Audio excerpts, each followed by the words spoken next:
Everybody, my name is Lowell and welcome to the channel. So we have a sponsored series here. Thank you, Leanne, for sponsoring this. This is from the New York Vocal Coaching when he sat down with David Phelps. So, as you know, we do a lot of David Phelps on the channel. So we're going to continue this. We do have parts 1 and 2 already on the channel. I'll link them somewhere here anyway. So, but let's jump into part 3 and continue the series here. So let's jump in. Let's have a look at this one.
David, tell us about breath and breath support and what you think of for your breathing when you sing.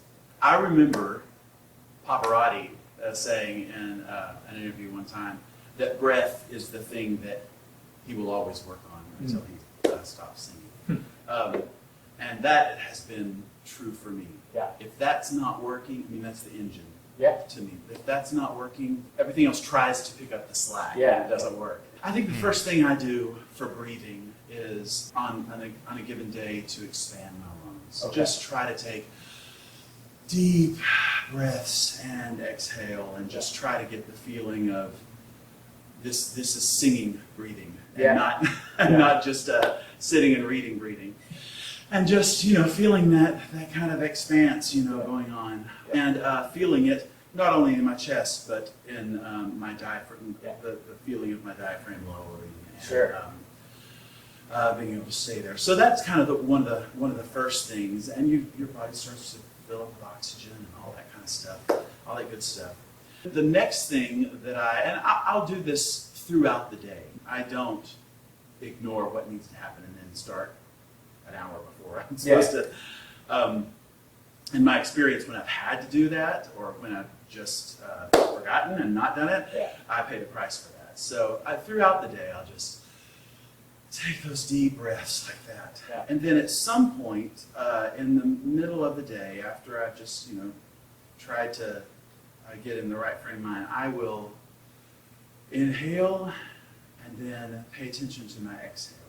Because depending, for me, and everybody's different, depending on the stress of the day, on if I've been able to get out and run or walk, or if I've been able to, really get things going or not, my breath can catch on the way out. Oh. If I feel it going, if I feel, that tense, that then I know I have to do some exercises to release. So it's about a smooth flow? That's right. Okay. And even right now, I feel a little bit. I feel it internally. I feel a little bit where it's just not going. So nothing catching, nothing hesitating. That's right. Just right through. And so I just have to have this.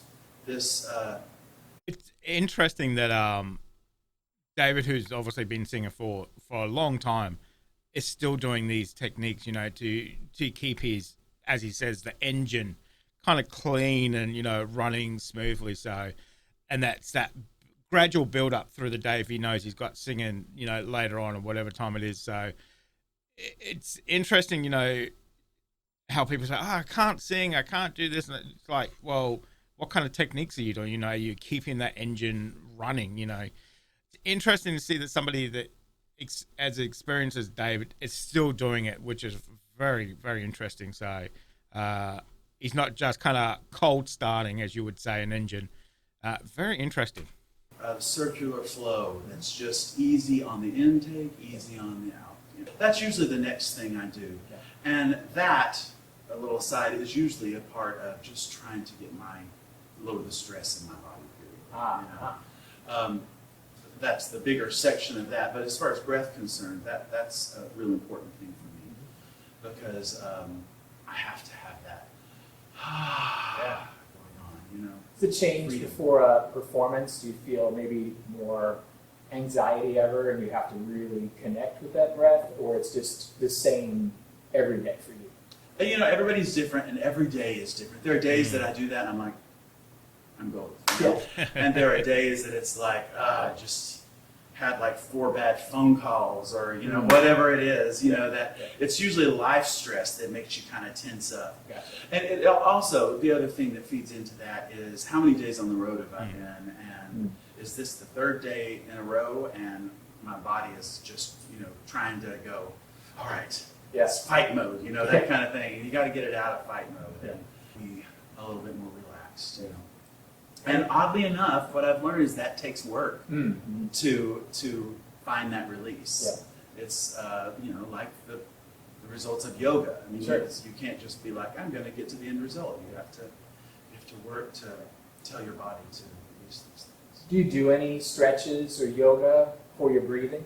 I do some light kind of things, things that I've learned over the years. A lot of it were things that I learned in speech therapy. I had to take speech therapy years ago. That's a real important thing, and I'm always open to new things. If you got kind of those release exercises, you know, you never know what's going to work. I'm always open to that. The thing that I do closer to the time when I step on stage is get my engine going. That is my trusted and tried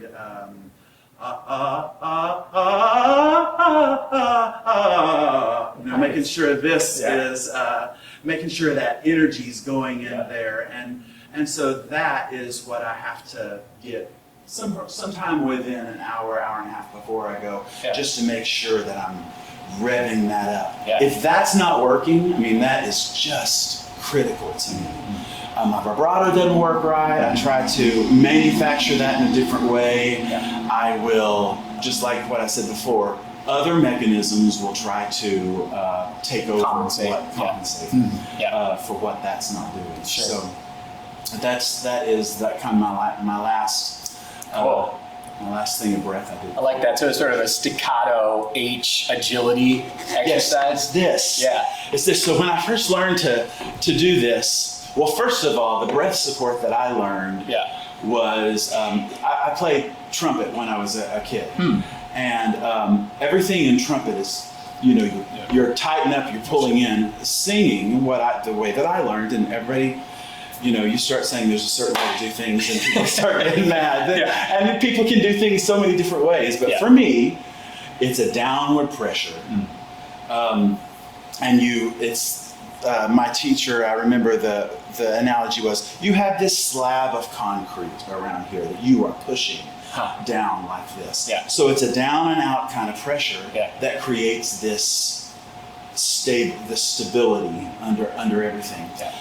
But to get to the staccato stuff, I had to really learn how to engage my mind to my diaphragm to go. That dog pant was how I learned to do it. And you know what? I always remember when I started learning how to do this. I was flying to audition for the Met. Really? When I was in college. I was singing from the Messiah, that everybody shall be, you know, all that stuff. And I, you know, was like, I've got to get my engine going, you know, and, you know, so I was on the plane kind of in my bubble, trying to not be noticed, and I was, you know, and you can see it starts, when I start to do it, it starts up here, and then I have to go, oh, you got to engage this. And so I was doing that, and this guy across the aisle said, do you want a bag to throw up in, or are you getting sick? And I was like, no, I'm doing weird stuff, just leave me alone. And, so, you know, we all have those, we have to do weird things. Hopefully we can hide somewhere when we do a lot of them. But that is, that vocal, you called it Diaphragmatic agility. oh, that's so scientific. Yes. Agility, yes. That's wonderful. But that is absolutely dead on because it's not about powering through. Right. And that's what so many, at least younger students think. Okay, here I got to muscle my way through this, and that's not really what it is. Right. I mean, it has to be developed, but you have to be able to. Yeah. That's a really good exercise because when you pulse like that it frees up the diaphragm. Right. Just like any muscle, if you hold on to it, it gets tight. But if you move it around, it loosens right up. Yeah. And you can see a lot of those things that I do are about freeing up. Yeah. That kind of thing. Yeah. About really letting go and.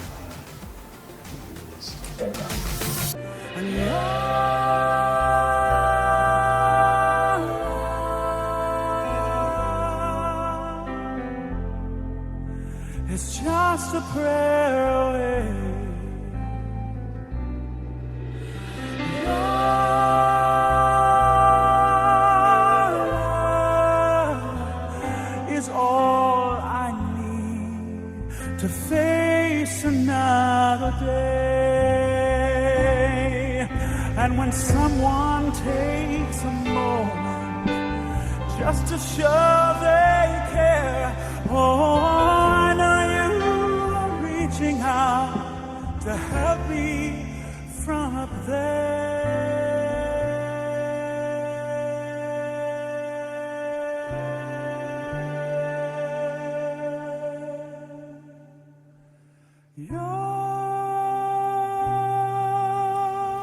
David, your singing is so rich with nuance and detail. Just would love for you to tell us your favorite stylistic gestures that you go to. Yeah, we all have a bag of tricks, don't we? Yeah. I definitely the use of breathiness versus a fully approximated kind of vocal cord. Definitely that has been one of my go-tos.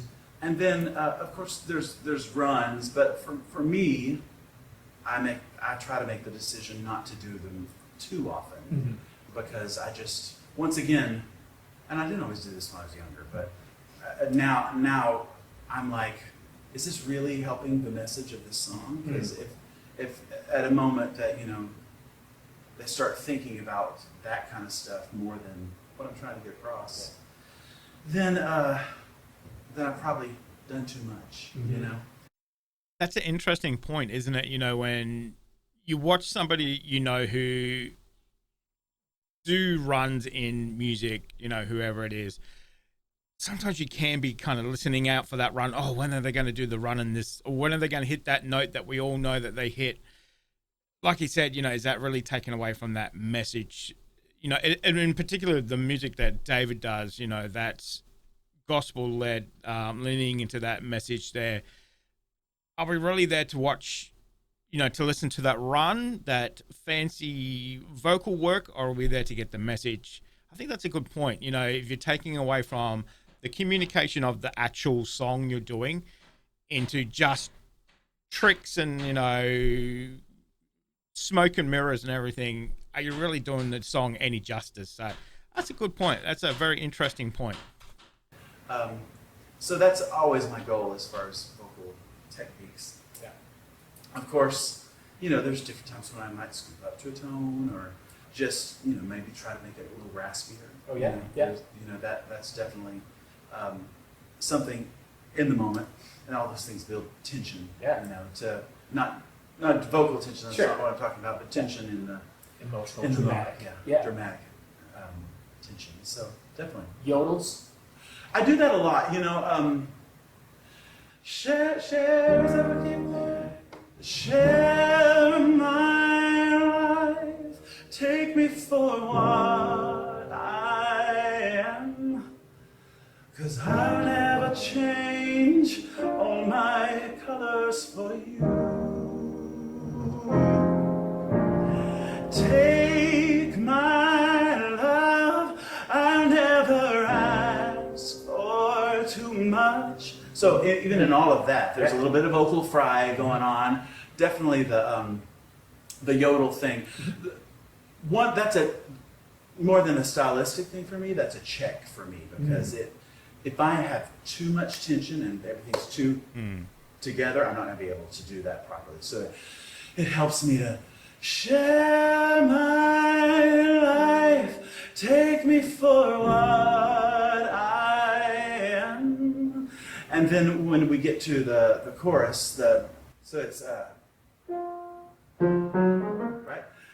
Don't make me close one more door.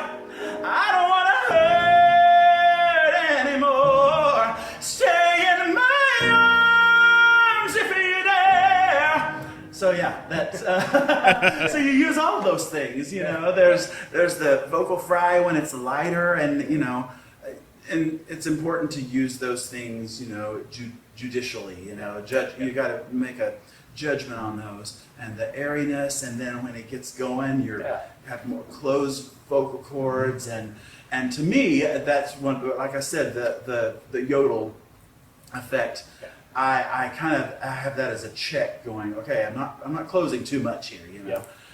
So as well as you know, it adds to the excitement of the moment. Absolutely. So all those things are just, you know, great tools to build such a rich canvas there. That breathiness he gets too is a great way to communicate with the audience as well. You know, kind of draws them in a little bit as well too. I like that. I like it when he does use that technique.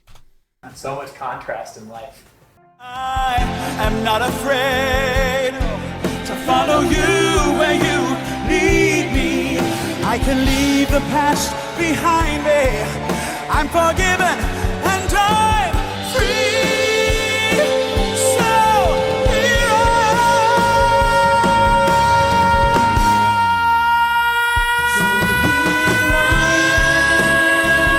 This is my oh, my only hope is your love for me.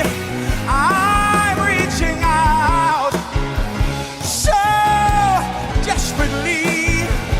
Come take my hand, take hold of me, just as I am.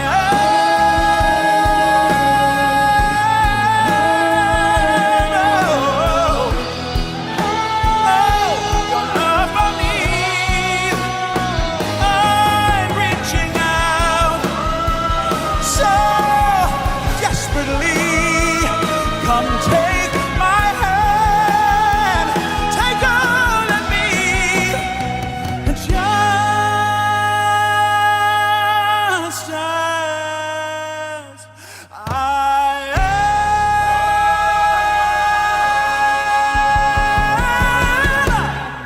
David, a lot of our singers would love to know more about vibrato. For some people it comes naturally, others have to really work to achieve it. What's been your experience with vibrato? When do you use it? What do you use it for? Do you have different kinds of vibrato? You know, that's interesting to me because I know that's always a topic in teaching. When I was going through school, it was like the #1 no-no to sing straight tone. It was like, you sing straight tone, you just don't do that. And then they would be like, unless you're singing a French song, and then they use straight tone. I was like, well, wait just a second. So we're talking about stylistic here, you know. So because it definitely has uses. I would say it has both uses in proper vocal care and also in emotional, you know, getting the emotion of the moment across. I remember my teacher in college was teaching an older lady who had a wild vibrato. We've all heard that happening. It was wild. And she said her technique to get her to rein that in was to tell her to sing straight tone. Mm-hmm. And she still had vibrato, but it didn't feel like it to her. It was a way to kind of rein that in, and it worked magically for her. So whether or not what she was doing physiologically, I don't know, but in her mind it caused the problem to help remedy itself. Yeah. So there are definitely things that, straight tone, I think anytime you hear someone say, you must not, you just sit back and go, I'm gonna check that out. Yeah. Because those are, there's not a lot of that going on. Once again, it may cost something else, but it's definitely permissible and needed for sure. Right. And so, for me, in my music, in my interpretation, I use that all the time. And it's tension and release. Sure. We were just looking at, a while ago, we were looking at I Have Nothing, the E flat. Share my life, take me for what I am. Those are decisions that sometimes you make mental choices. Sometimes it's like, this is just how I hear it. This is how I would say it to somebody, This is such an intimate moment. The singiness of this line doesn't need to get in the way of what I'm trying to say. So, you make decisions like that. Some are natural, some are on purpose. So do you have more than one kind of vibrato that you use? Yeah, absolutely. So there's that natural kind of vibrato that you learn in more bel canto singing, where it's and it's a freedom going on, Sure. and it's a vibration of the tone and all of that. So there's that, and then for me, sometimes it's a tension and release in my vocal mechanism. Yeah. Like you just heard me doing, share my life. Okay, so that is something I am manufacturing there at the end of that. But there's also, I use vibrato to check my engine, my air engine too. So it's this, so there's that vibrato too. And what magically that releases so much tension from this. If I am in a day when I feel like either I have worn myself out, or if I feel like my voice is so heavy that the vibrato is slow, share, if I feel like, boy, I just don't want to do that, I will engage this. Share my life, take me for what I am. Yeah. So there are things choices that you make with this mechanism that can inhibit that natural kind of vibrato. Yes. I'm not saying it's healthy or not. I'm saying it's choices that we make. And so in order to take some of the tension off of that and also not make it sound flat. Sure. Not pitch flat, just dead. Yeah. Then you can create this bounce going on. And you notice with this, there's not there may actually be, but there's not a variation of pitch.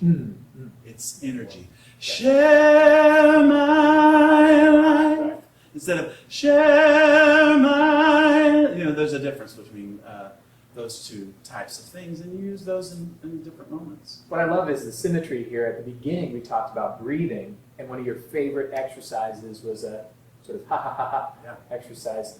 Could you remind me what that is? Gosh, there's like a little scale to it. I just have to get that going, and then I did the So every note has a bounce, from your diaphragm, and that, of course, I don't do that usually. That exercise, I don't do that kind of stuff. There's a couple of songs that will incorporate that, but that just is like, okay, it's going, it's revved up. So it seems like there's a similarity to how you connect with your breathing. Absolutely. To how you connect with aspects of your vibrato. Absolutely. It's cool. Definitely. Yeah. On heaven's shore, I'll see my loved ones. Oh, the cheerful, glad reunion. On heaven's shore, I'll see my loved ones.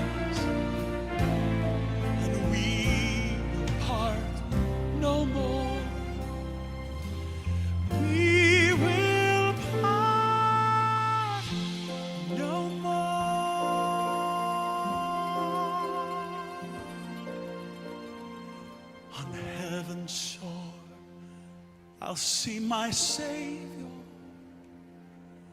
falling on my knees before him. On heaven's shore, I'll see my Savior, and I'll raise my hands and sing glory, hallelujah. Glory, glory, glory, hallelujah. Oh, the glory there, like a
David, let's talk a little bit about your experience as a professional performer.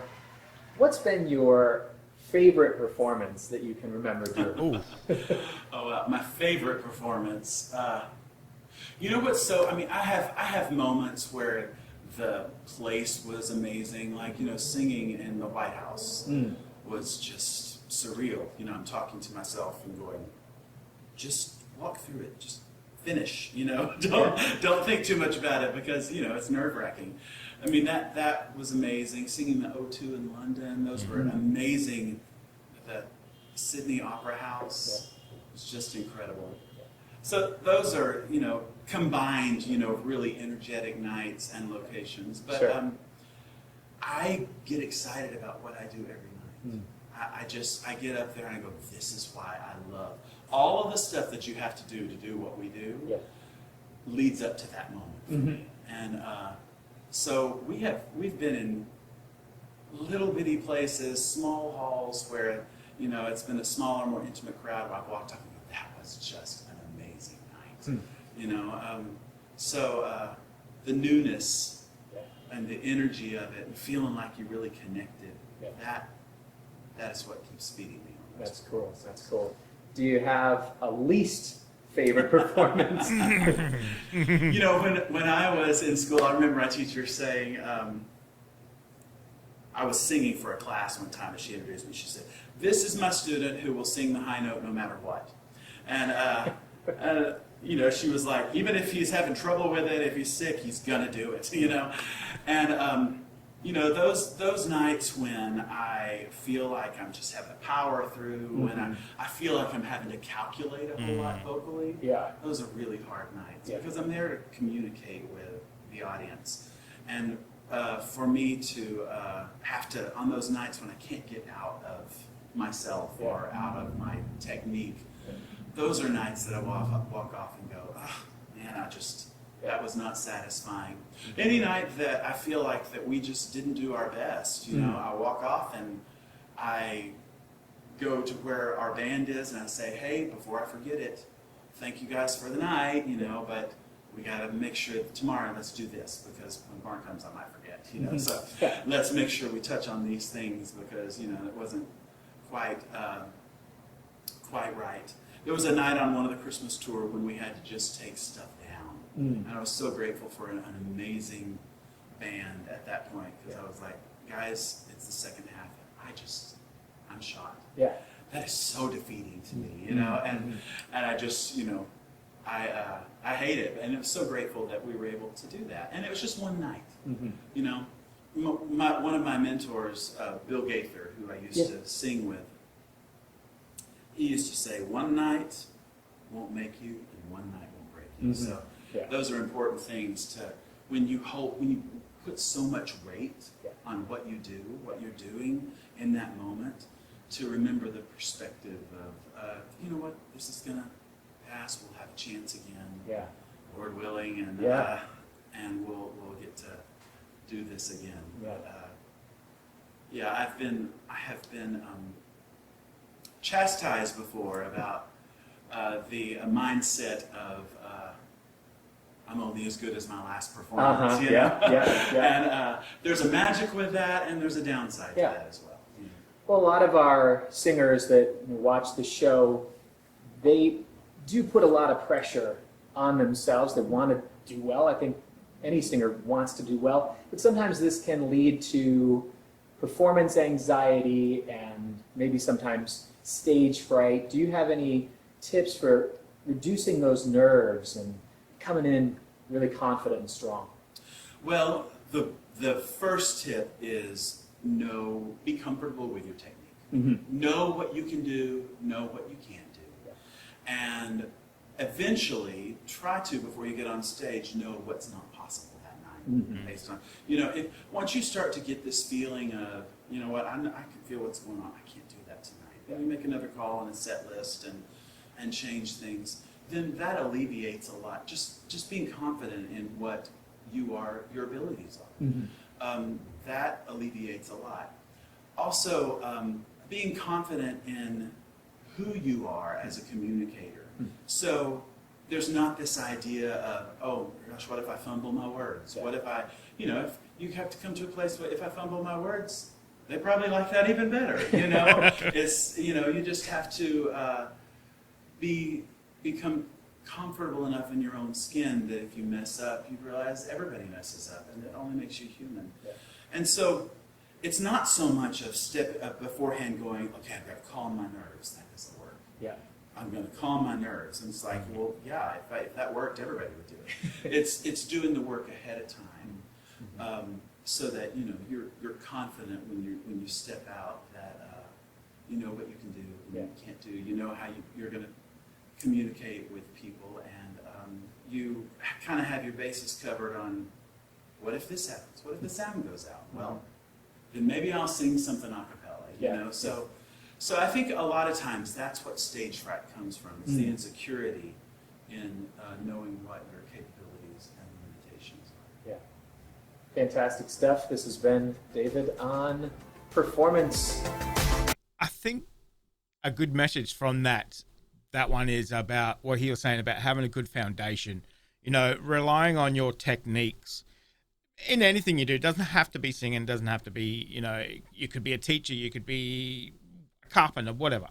I know for myself, as long as I have all the stuff that I have in front of me, obviously you can't see it. If that's all working, internet's working, camera's working, the microphone's working, and then kind of, as you said, if something goes wrong, knowing how to work around it, basically, so, I've had things go wrong in a live stream or whatever it is, and you kind of just think on your feet, but it all comes down to that good foundation, having that good foundation. It doesn't matter what you do, but then relying on your and knowing your limitations as well, I think is a very good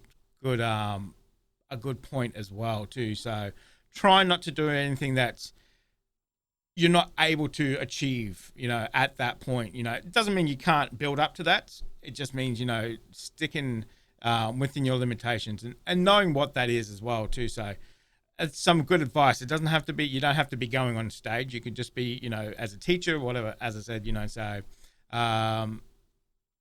that's a good pointers. Good information in that one.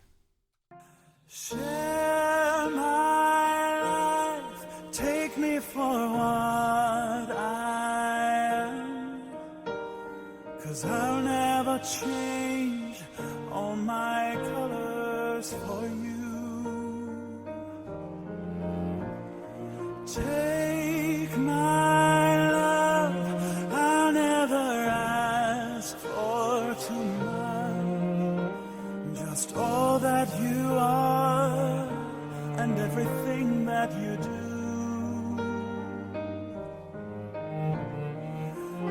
really need to look very much further. I don't want to have to go where you don't follow. I won't hold it back again. This passion inside can't run from myself. There's nowhere to hide. So don't make me close one more door. I don't want to hurt anymore. Stay in my arms if you dare. Or must I imagine you there? Don't walk away from me. No, I have nothing and nothing and nothing if I don't have you.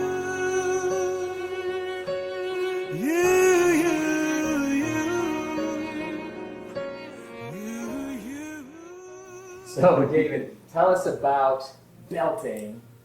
Your thoughts. Yeah. So I didn't learn to belt in school. When I went through my program, I learned a bel canto, singing. So everything, the soft palate is up, and it's bel canto is that Italian style singing. It just means that beauty of sound and the brilliance of the performance. It's just a vocal style. All of those very typical techniques. And so grateful for that I have that to kind of go back to as a starting point, Yeah. But after I graduated, I started, I didn't necessarily like the way that I sounded. It just wasn't what I wanted. Sure. And so they didn't call it speech level singing back then, as far as I've heard the speech level singing now, but I wanted my voice to sound more conversational. I see. And so I would go up and record myself every day and go, okay, what about this? How am I going to figure out? So I just had to figure out how to do that on my own, and I really was a student of my voice a whole lot. So I knew of the mechanisms that I was using and what might lead to some trouble and what might not. And I would try some things and do it for a little while and go, that's not going to work out. So that speech level singing is another technique by, I think it's Seth Briggs. So it's basically just a technique to kind of lengthen the longevity of your voice for a start, but also it's to kind of eliminate that change between chest and head and make it smoother, that transition. It's just a technique to kind of improve that, to be able to do that.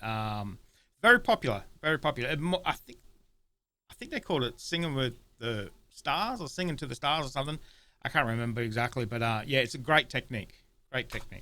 That's when I basically learned how to lower my soft palate and create space and the pressure that it takes to under pressure and vocal cord pressure, and then the space that it takes for the acoustics to take on that. And I think what young singers don't realize is acoustics is such a huge part of singing. Such a huge part of singing. And for me, going through school, I used to tell people it was 4 years of learning one quarter note, one quarter tone at a time of where to place, my voice. Yeah. And it's very intense that way. And so for me, belting was, I had to figure out how to do that. Yeah. And to be able to do that where it's not going to kill me. Right. That was kind of my journey into that. I had a teacher here in Nashville who's retired now, a coach. He just saved my life. He saved my career. I had been doing some things for a while, and as a part of my belting, I was working too hard. Yeah. I was just powering through. And everybody loved it, and they would applaud for me. Yeah.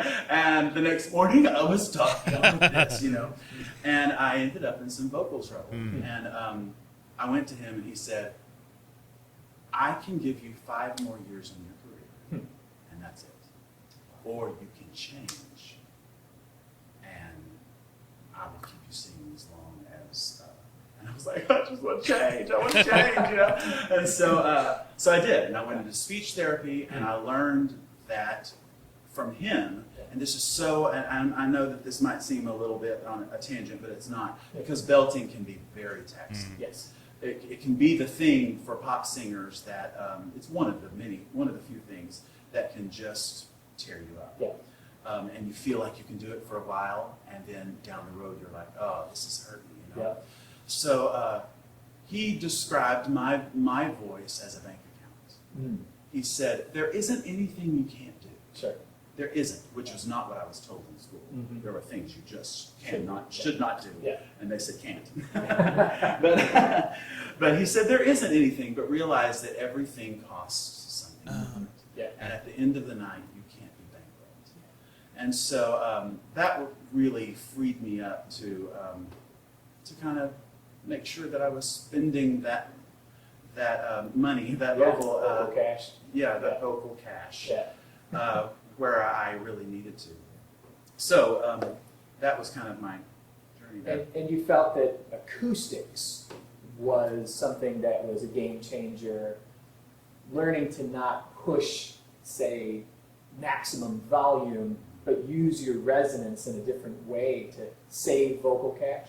Absolutely. Yeah. So acoustics is, I can speak from my experience, acoustics is one of the very important bones of the skeleton of singing. You can't ignore that. I mean, and everybody, whether they know it or not, is playing on acoustics.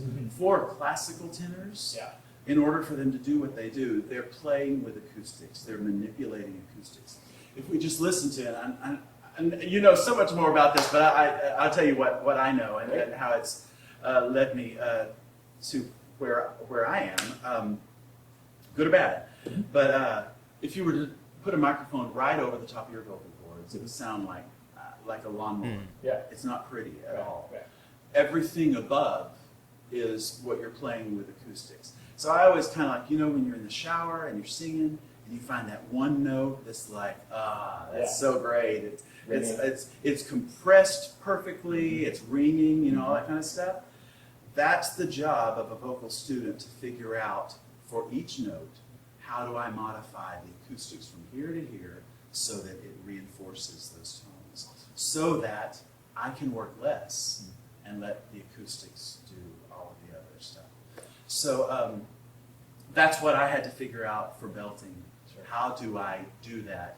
I have not done everything right. There have been times when I'm like, man, that killed me. You know, hopefully no one, please don't put that on YouTube. Or whatever it is, but you know, it's a journey. Well, I think you're doing a lot of it, right? That's for sure. So you want to show us a little belting? Yeah, take a drink. I'll try. Belting, what time is it? Too early. It's in the noon hour, all right? So this is... So we're in the key of... Okay.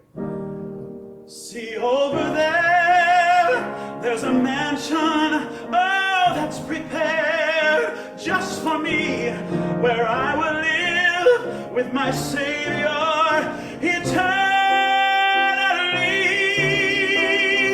and there will be no more night.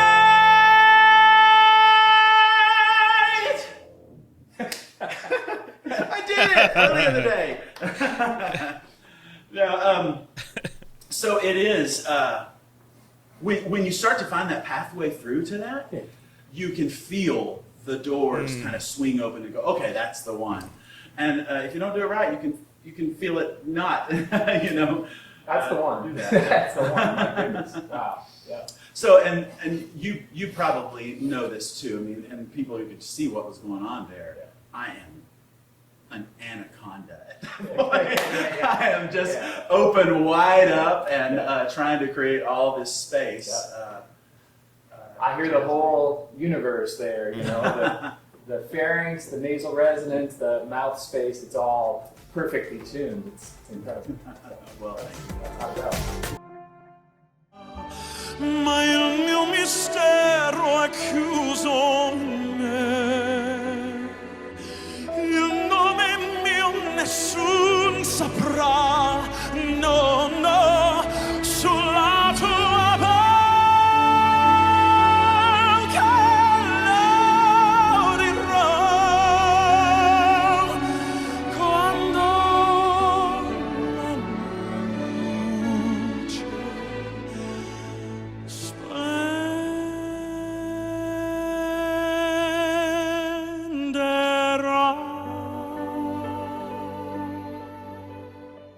So David, you've had a background in classical singing and contemporary singing and lots of different styles. Can you tell us about how you navigate style to style?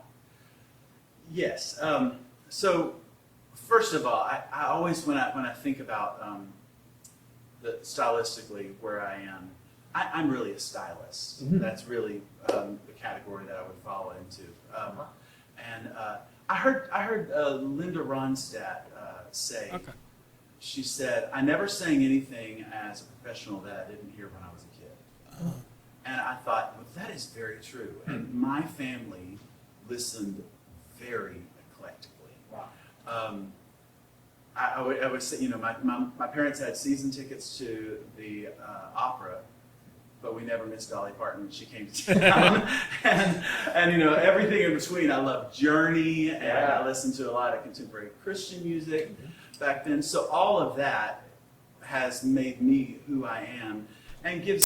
I think that's a interesting point, because when it comes to, you know, some of the stylings that he has, some of the rearrangings that he have, I mean, we've seen him put songs to, you know, Led Zeppelin and stuff. That kind of explains it, you know, where he's not a, you know, an interloper into these music styles because he grew up with them. He knows them. He knows what the styles are. That's interesting. Okay. I like that analogy of opera season ticket holders, but we never missed Dolly Parton. I love that. It's me kind of the understanding that you hear in my artistry, my stylist approach Yeah. to that. So it is difficult. We've all heard people who don't really have that handle trying to step into another genre, and sometimes it feels a little stilted. And that, to me, I hear that Linda Ronstadt quote when it's like, that's just not something that they, you know, heard when they were a kid. Yeah, It's just yeah. is not something that was fed into them. Yeah. But so for me, it really is the process. It really is a natural thing to me. I love classical music. I went to school for that. I heard it when I was a kid. You know, I remember getting a cassette tape that shows my age of Pavarotti singing Nessun Dorma, and I pulled over the side of the road because I was like, oh my gosh, this is amazing. Wow. Just phenomenal. And then you know, so many other approaches to music.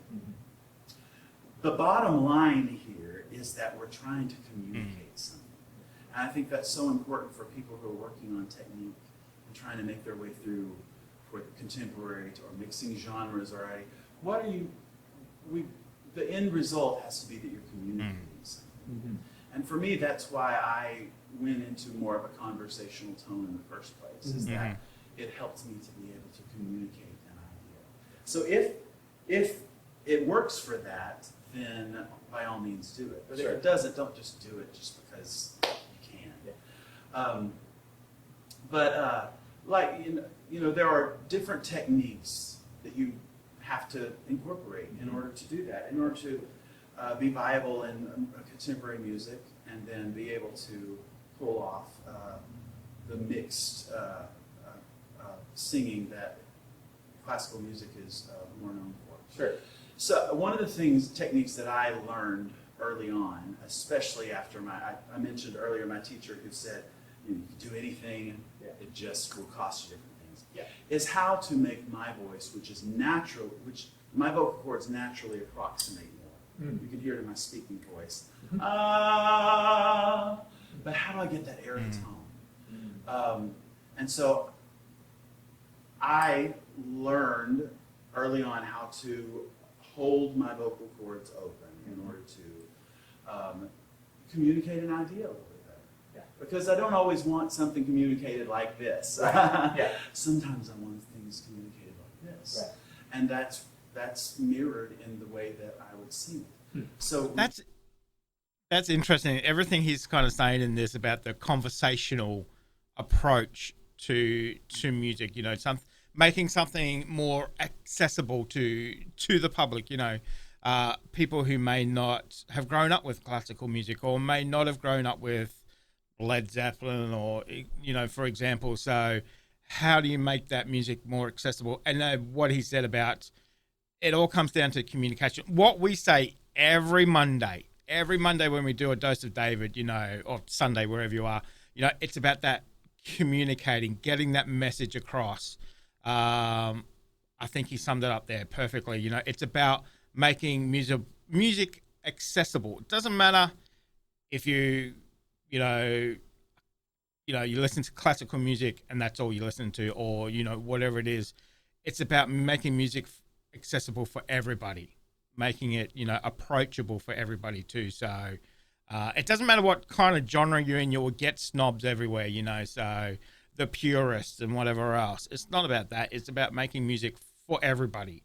So very interesting. Very, very interesting.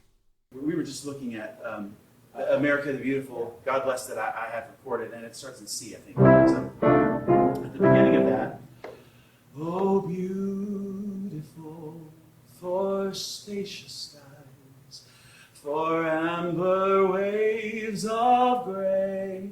You know, it is a softer approach. Yeah. It's a let's lean in and listen kind of thing, and that's what you're trying to get your audience to do.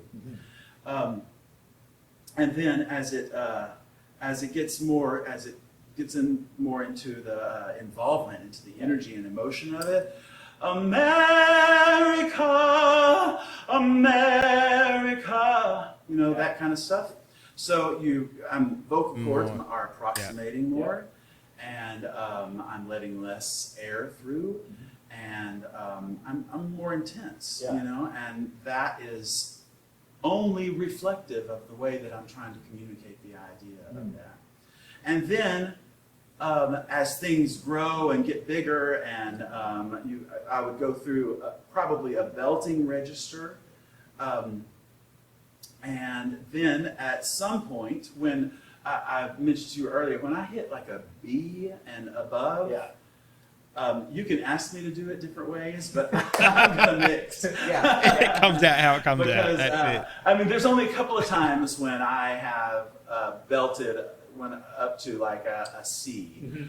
And that's very purposeful and very rare, because it's just not something that I can do. You spend your vocal cash pretty fast that way. Right. Yeah. And so once I hit to that B, so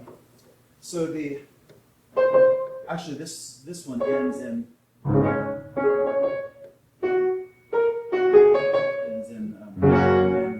G flat. Okay. God, so it would go, God bless. So that'd be the belty thing. But when God bless America,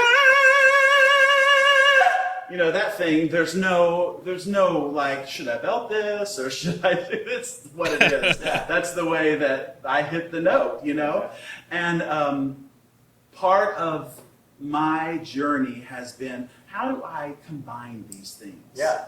You know, because we have to, it's not like we can stop and press pause and go, now I've got to get this gear, these gears changed and stuff. Part of the job of being a stylist, a vocalist like that is okay, how do I go from first to fifth without stripping things, and then also from fifth back down to first without doing that as well. So it's a little bit of a juggling act. Yeah. It's kind of knowing what I have to do to make those things happen. Fantastic demonstration. So you've got your decompression, your sort of breathy sounds, you've got your compression, your solid sounds, and then you go up to the top, B4, C5, and up, and then you're going into what feels like a mix, is a mix.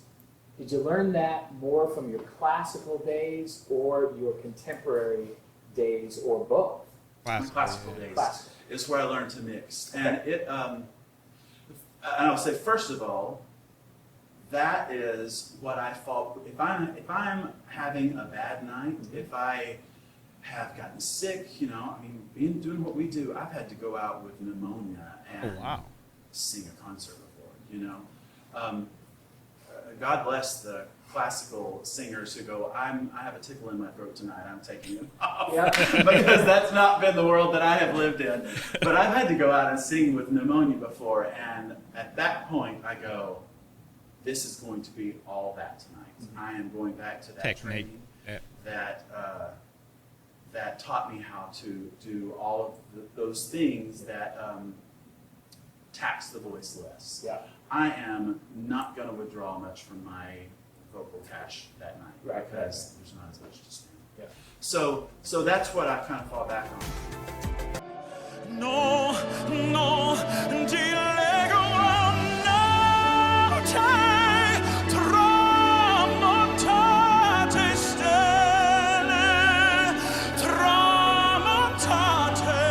stelle, all'alba vincerò.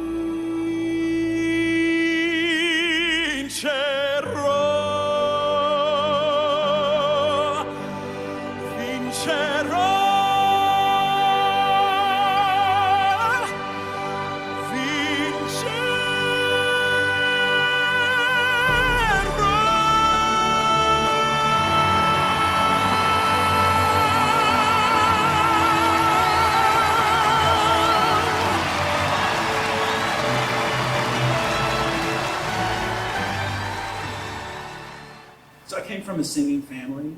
My mom has an incredible classical soprano voice. She used to sound like Julie Andrews, that kind of beautiful, talented high, family, floaty. There's some genetics, definitely. I have a daughter now that has that same kind of voice. So there definitely is genetics going on there. When I was 9th grade, I started trying to sing and belt up. How old is 9th grade? 15. 15, yeah, something like that. I started trying to belt up higher, and my mom, who had been working with me to that point, said, I don't know what to tell you to do at this point. I'm going to put you in lessons. So my older sisters were at Baylor University at that time. And they were able to get me a lesson with a professor at Baylor to go in, and I went in and he said, I can't do this more than this one time. You really need to find someone at home. I have a full schedule. And so we started doing some vocalizing, and he stopped at the piano, and I was like, oh man, it's done. We're done. He said, okay, wait just a second. He said, back up against the wall. And I was like, I need a parrot. No. He said, back up against the wall. And he said, this is so weird. He said, put your thumbs on your chin, wrap around your neck, and he said, keep your body straight up against the wall. And he said, now do this scale. And out popped a mixed high C. Wow. And I had never done it before, and it scared me. And he went, whew, wow. He said, that is there. That is in you. You've just got to figure out what to do. And so how to I was align like, it. oh man, this is so awesome. That's so great. I've been, stretching my neck to hit an A flat, and all of a sudden I had this high C. And so excited, got in the car, and on the 2-hour trip home, I forgot how to do it.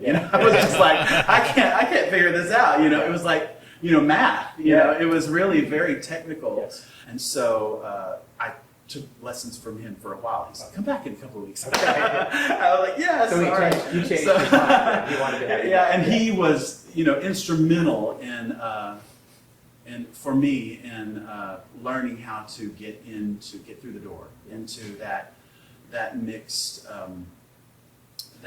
high register. And it's interesting, that approach for me, when I graduated from college, everything was like this. Mm-hmm. Oh, that whole thing. Everything was just like that. And while I love the room filling, experience of that, it didn't leave it very what we're doing right now. Conversational. Sure. And so that's where I had to learn how do I get in and out of that quickly? Mm-hmm. How far can I push the other stuff, and when do I need to go back to that?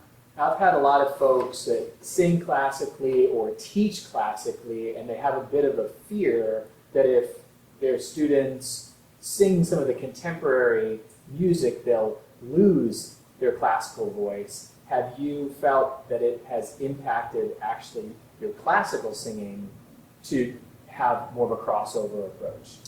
Well, I'm just going to be honest with you. I am not a classical singer. I would not dare put myself on the same plane as, the guys that do that, they work tirelessly to try to get to a place of perfection. Yeah. My sister plays trumpet professionally in Chicago. She's played with the symphony, and she also comes in tours with me. Yeah. When she comes in tours with me and then goes back, she has to change gears even for what she does, because it is a different technique. It's a different mindset of the different things. So I would not ever be so bold as to put myself on the same kind of place as those guys. The reason that I have incorporated classical music into what I do, outside of my technique that I learned, is because I have always had a desire to bring that to people who can't get past a conversational tone, the lack of conversational tone. And so I just thought, I'm going to record Nessun Dorma, because there's a whole world of people who don't know this incredible work that changed the course of music, and I just, that was my goal when I started singing that song. So my goal isn't to sound like a classical singer when I sing that stuff. It never has been. I wanted to do the song justice and make people go, oh my gosh, where did that come from? What an amazing piece of art that is. Yeah. So that's interesting, isn't it? That's what we're saying about making it, accessible to everybody.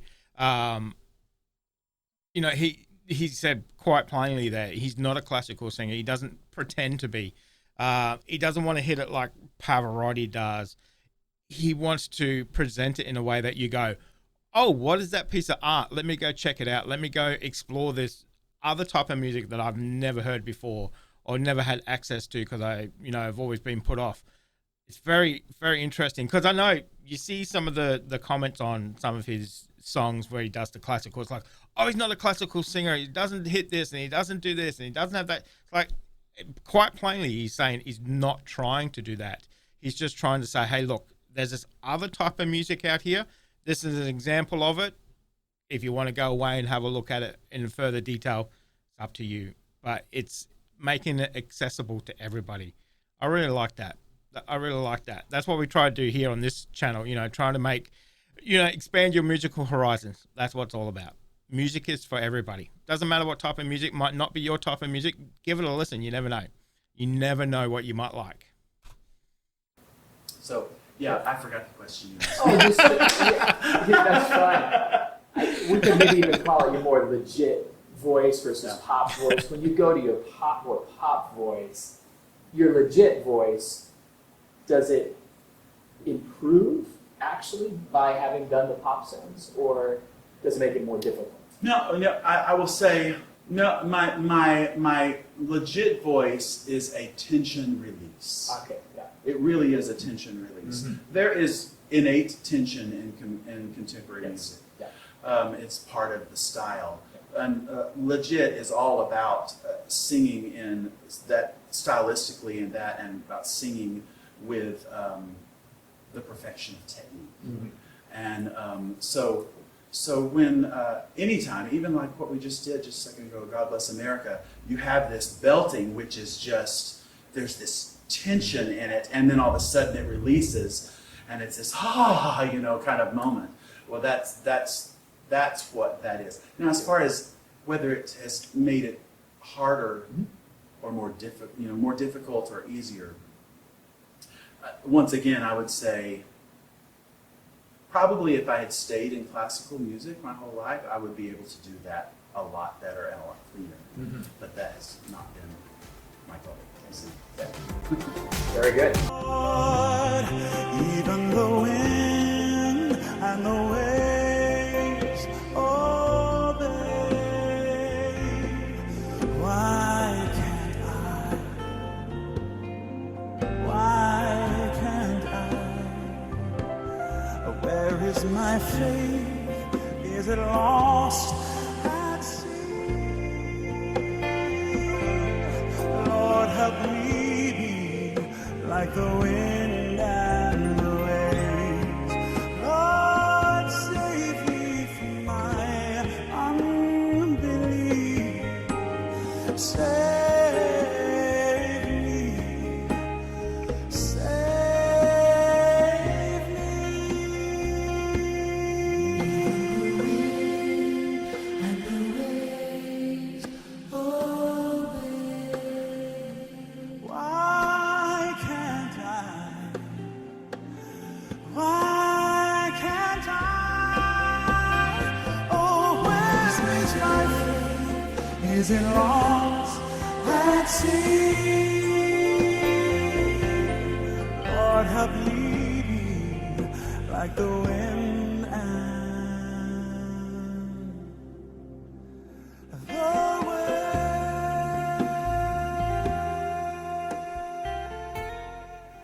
So, David, we like to say that every singer is an actor, even if they don't think they are, and not necessarily a musical theater kind of thing, but whether you're a rock singer, a classical singer, everybody's an actor. Mm-hmm. And could you tell us about how you approach acting or being in character or bringing the emotion to your singing? Sure. My philosophy is that if music is not to carry emotion, Mm-hmm. if it's not a vehicle to carry emotion, then you might as well be a mathematician, because everything becomes just so technical at that point, and that's what you're focusing on. I mean, in the end, music is all to carry an idea and to get people to respond, and so we are all about eliciting emotion in that. And to do that, I mean, the fact is, I mean, I do so many dates a year. I sing the same song over and over and over again. And I can't literally experience that brand new every single time. Yeah. If that I would just be a wreck, if given the song, Yeah. And, you can't, so you have to draw on your experience, and you have to take on a character. And that goes for everything from a gospel song that's a prayer, It's not that it's not heartfelt, it's heartfelt. My southern accent. It's not that it's not heartfelt or genuine. It's not that it's not genuine, but you have experienced this before, and now you're trying to bring it to the listeners at the time. If it's a love song, I mean, you pull on your experience in that, and you're telling this story to an audience that you want them to get what the song is about. And music is a vehicle for all different kinds of energy, emotional energy, everything from gratefulness to love to hate to anger. All of those things are emotions that, given a different song, that you've got to feel. And we've all felt all of those things. You don't live very long without feeling parts of those. So you've got to draw on your experience. Yep. For me, I see a movie. You know, I mean, it's a movie that I'm watching again that I've created in my head. Whatever the given song is, that I know that I need to get the building blocks of this emotional moment throughout the song. I need to be handing them to this audience, you know. And so it's not a wait till I get to the high note, and, you know, or the big ending or whatever it is. Yeah. It's a piece by piece, which an actor does. Yeah. They don't wait till the death scene to get people to, you know, feel something, you know. So definitely acting is a huge part, and I think we've all seen people that we've known as great singers, great performers on stage musically, translate into acting, you know. Yeah. They've gone over to acting and very successfully, many of them, you know. So, and it's because it pretty much draws on the same kinds of skills.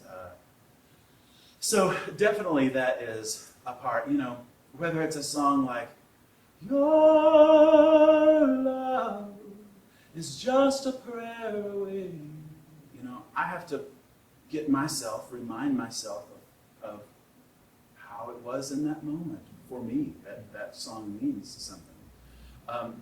I sing a song called He's Alive that was written a long time, and it is basically a monologue through this whole thing. The gates and doors were barred, and all the windows fastened down. I spent the night in sleeplessness and rose at every sound. I mean, you can hear an orator saying this story, you know, and so as I'm singing this, I try to be that for my listeners. And you know, you want people to go from this to this, and then to oh my gosh, you know, you're trying to elicit these emotions in there so that they can feel the message of whatever song it is.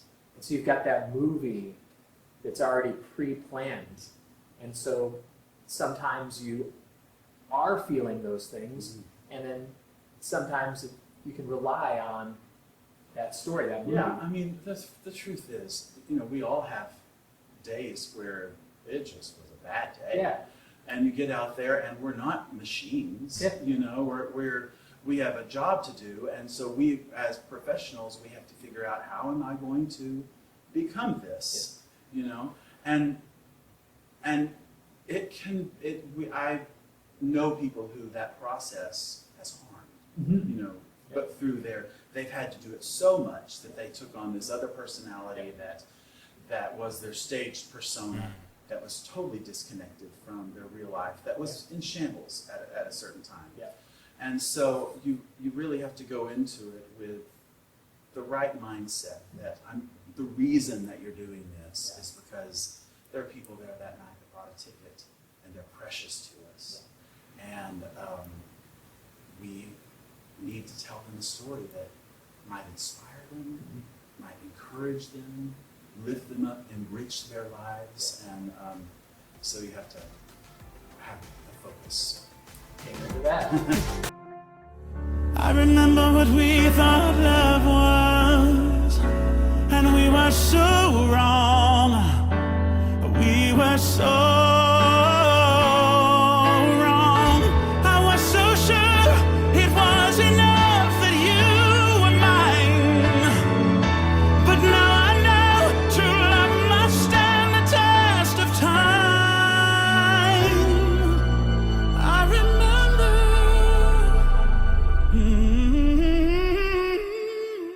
I remember what we thought love was, but now I know the truth. Yeah, I know the truth. If you can make it through the things that love does, if you can hold on, can you hold on? Oh, through the heartache and pain, the good, the bad, through the sunshine or rain, but together,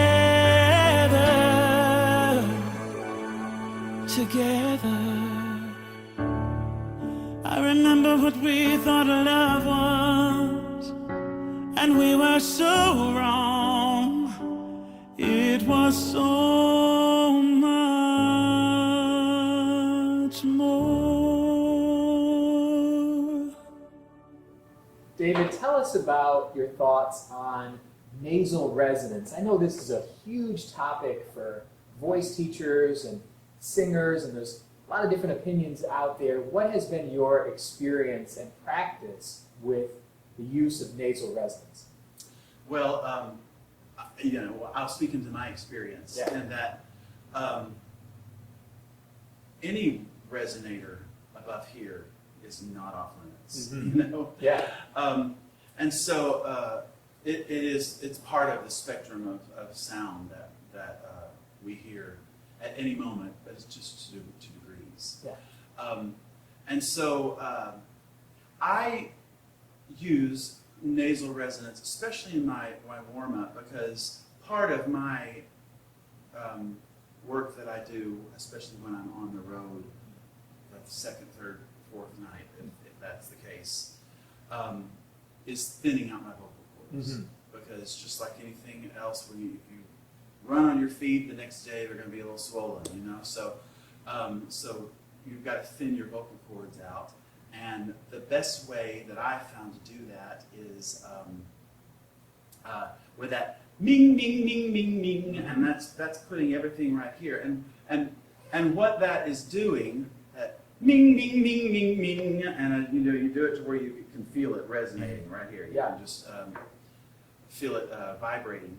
What that's doing, as far as what I've always understood, is it is trying to get proper closure with the ligament on the top of your vocal cords, the edge of your vocal cords, and just really trying to pull it taut, you know, and it's just gently working that to try to get any swelling that you have. So the three sounds are M, N, and MG that bring the sound into the nasal, and there you have two of them, with the M and the MG. Right. That's great.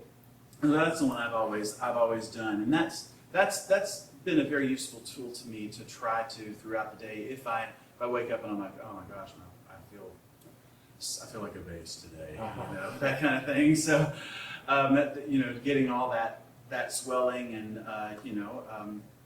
it's just like if your hand is swollen, you're going to start rubbing it like this to get the fluid out of it. Yeah. It's the same concept as that. You work it, and then it becomes more mobile.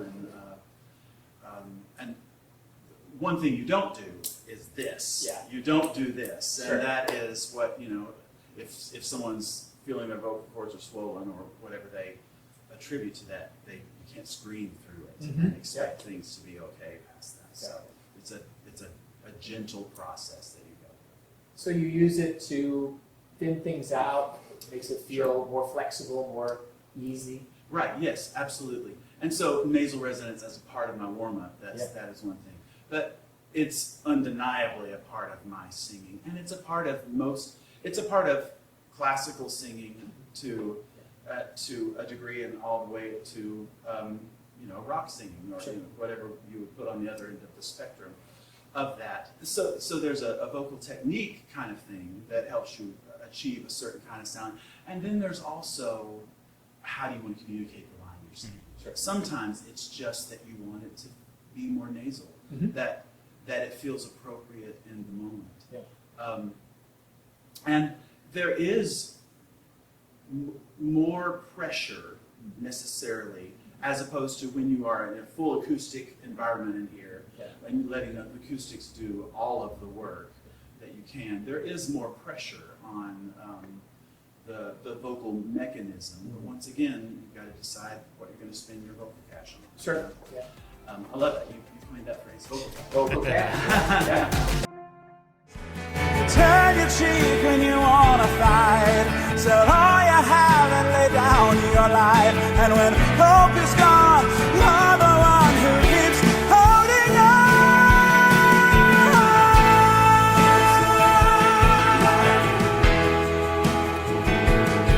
When you give until there's nothing left, and it makes you give the very best.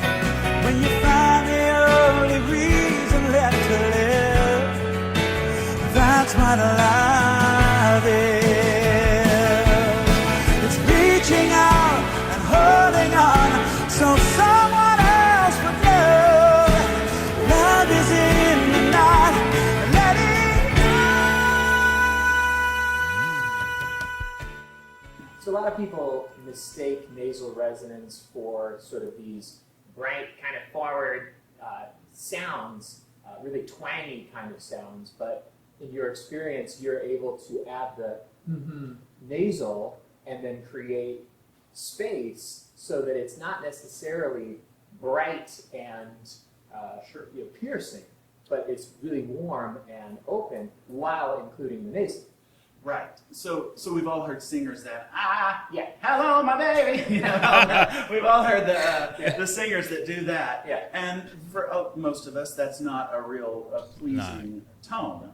Now, would you use that in passing to, if it were in the moment? Maybe that would be a technique you would use as to communicate what you're trying to communicate in the moment.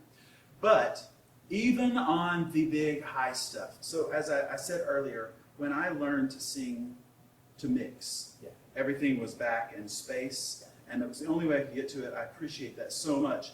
But everything was dark. Yeah. I learned how to sing my high notes as a baritone. And I really did. And my voice box here is shaped a little bit more like a baritone in the back and more like a tenor in the front. Okay. And that worked for me because of that. I was able to get up there, but there was very little happening here, very little vibration. So I had to learn how to bring things forward. You want to show us? Sure, yeah, that's great. The Little Holy Night, yeah. of course. You are here. So I think this is just such a great example of where we hear some of that nasal sound going, but lots of other resonances that balance it out and make it very interesting and beautiful. Fall on your knees,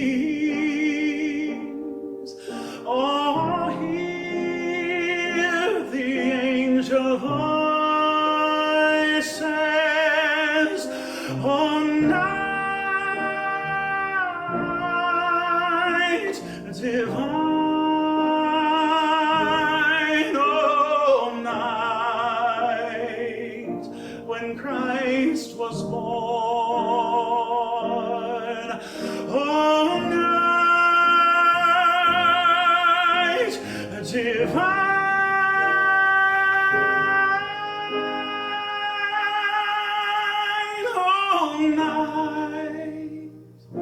All night divine.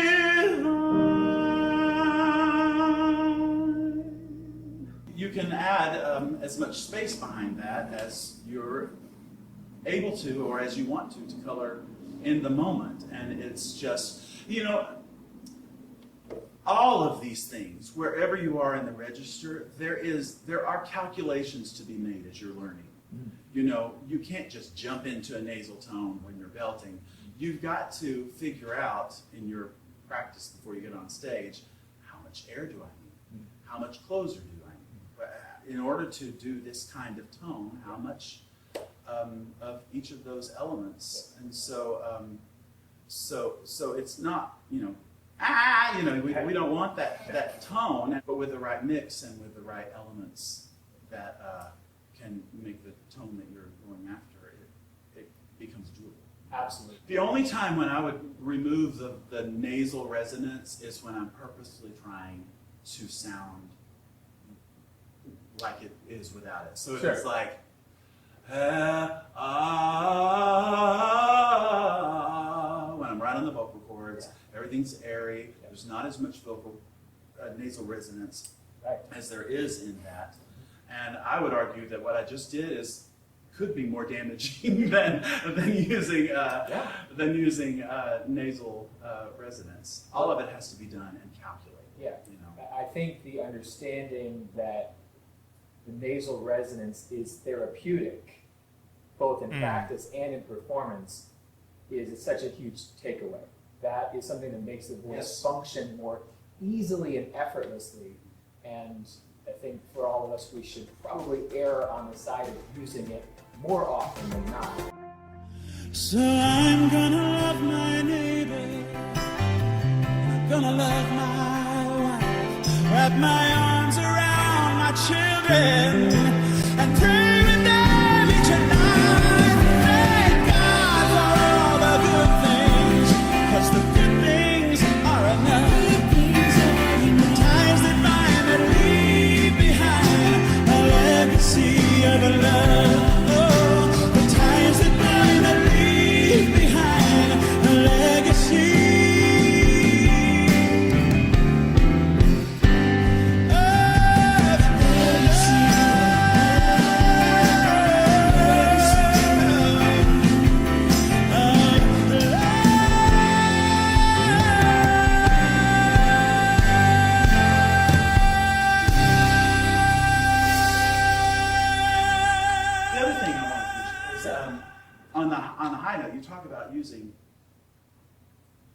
nasal resonance. Yeah. But if we're up to like a C, so when I first started singing, I would be like, ah, ah, ah. Okay, so that is not very much that. I mean, there's nasal resonance there, but it's not. You know, that thing is, you can feel the brightness in it. You feel that there's high partial in the tone because of where I have placed the note difference. Fantastic. So, and the space is the same there. Yeah. You know? Just right here in the moment, hearing you live, that sounded like it became more like Luciano, the second one. Yes. He always was right here. He didn't sing with a lowered soft palate, really. I mean, I'm not saying he couldn't, but that's what the style he was singing. Yeah. Certainly there is a lift there, but there must also be something of a drop to get the nasal resonance to happen. Right. Yeah. And you know, that speaks to what we were talking about earlier, that space is a spectrum, really. Yeah. It's the whole range of it. Now, I don't feel that, obviously. You know, that's not something that I definitely feel it when I lower the soft palate to have more of a belt. And it's raised up there to give the space of that more closed off, really round tone. But I don't personally feel the drop in that in order to get to the nasal cavity in there. But you're right. The palate has to move in order to make that happen. And I would say that classical singers use that in order to fill a hall. That's the high partial of that, the where you're getting into the nasal cavity. That's what's carrying to the back seats. Listen to the church choir sing a gospel song, smiling as the old man tried to sing along. Babies in the church there crying during their prayer. Never has there been a sweeter place to be than in the little white church on the banks of a river outside that back road Texas town. When they're lost but left there to live at that red clay there was sacred ground. Oh, I heard it first on the banks of a river in a Texas town in a little white country church. I still recall kneeling at that altar, down on my knees, please Jesus have me. In a little white church on the banks of a river outside that back road Texas town. When parents but left there to live at that red clay dirt was sacred ground. Oh, I heard it first in a little white church on the banks of a river. So David, real simple question, but I think important question. Do you think humans need to sing? I think that we do. I think we do need to sing. It is such a strange thing. I mean, that, you know, of course, I'm sure early man made guttural sounds to each other or whatever. And, you know, here we are talking to each other. And at some point, adding pitch and elongating tones was a way to express our souls better. Yeah. And I think that's what it is. It is such a guttural part, an interior thing that we are opening up and letting out. And I think it is something that is very innate to us. Do you think that everybody can sing? Well, absolutely. Yeah. Yeah, unless there's something physically wrong. Sure. That doesn't mean that there's something in their soul that isn't trying to make music to express something for you, you're a person of faith. How does faith enter into your singing life? Well, like I mentioned earlier, music was in my household. Growing up before I was there, it was, I was born into a singing family. I was also born into a family of faith. Mm-hmm. My grandfather was a preacher, and we were, there all the time, very involved in that. And so it was natural for me that faith and music became intertwined. Yeah. And it's such an amazing way to express faith. Yeah. And those things, faith is not something that is scientific. It's something that can't be proven by writing it down on paper and adding it up. That's the nature of faith. And music is a way of expressing something that words can't do alone. And so it is a natural expression of faith to put music to. So it definitely is intertwined there. Yeah. Has there ever been a time where singing let you down? Where singing let me down? There have definitely been times when my voice has let me down. Or maybe I let down my voice. Okay.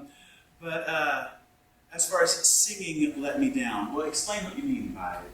Well, it's so connected to our faith, perhaps, or our self-expression, and it so often feeds that and is there for us. Has there ever been a time where you felt like it wasn't? Well, so often for me, I try to solve stuff with my hands and with my intellect. And so coming to music is not always my first go-to on things. Mm-hmm. When I go to it, it usually is a release for me. And I don't really have a time when it's let me down necessarily. Maybe I didn't express myself fully with it. But it usually is a moment of, it's usually a time when that can be calming. It's a time when you can get something off your chest. It's a time when you can beg, and plead. And just the very act of that, even if it's poorly done, is something that is definitely beneficial. Yeah. So the singer is struggling to connect their spiritual journey with their singing. Do you have any thoughts on ways to go deeper in intertwining those two things, or is it always organic? Or yeah, I've worked with singers. I'll never forget. I actually worked with my niece is a violin player, excellent violin player, and she came out on the road with us one time, and she was playing the notes beautifully. Yeah. And I was like, okay, I walked over to her and said, "What are you thinking when you're playing? What's going through your mind?" And she was like, "I want this to be perfect," which we all do. My uncle, who was in the army for a long time, he has saying, "Perfection is the enemy of good enough." I always thought that was funny, but it is. Perfection can be paralyzing. Mm-hmm. It really can be paralyzing. And what we really want to do is connect with the soul, and use music as a tool. Yeah. And so, to help someone connect, I often ask what's going on in their mind, and ask them to run the lyrics of a song through their head. And if they can't connect with it, they either need to imagine someone who could, or they need to maybe sing a different song for a while.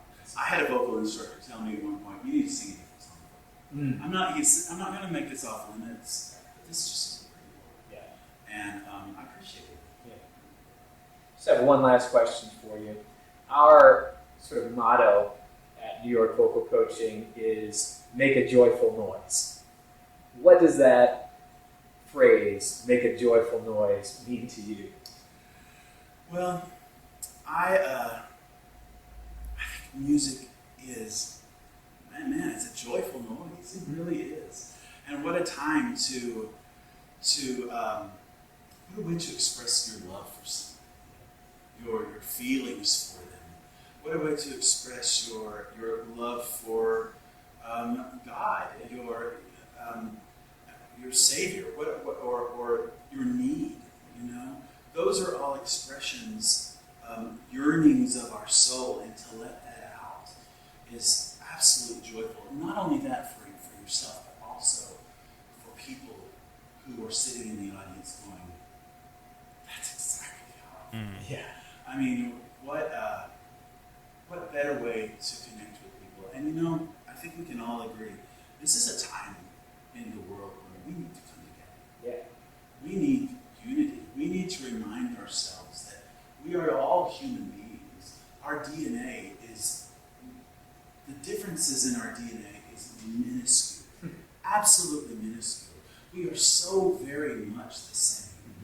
And so to come together, to be able to bring people together and inspire someone who's had a different journey than you, and have their response inspire you, is a joy and a privilege.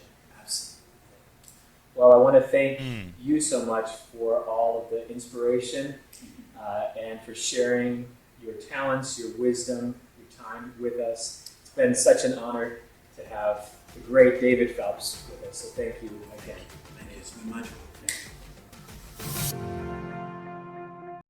So that was an excellent series. I really enjoyed that. So obviously, massive shout out there to New York Vocal Coaching for that series, and obviously David for sitting down with him as well too. So watching that, and watching David explain, what goes into some of the performances that he does, some of the songs, breaking down some of those techniques, where we get to enjoy that end product of that training and foundation that he has.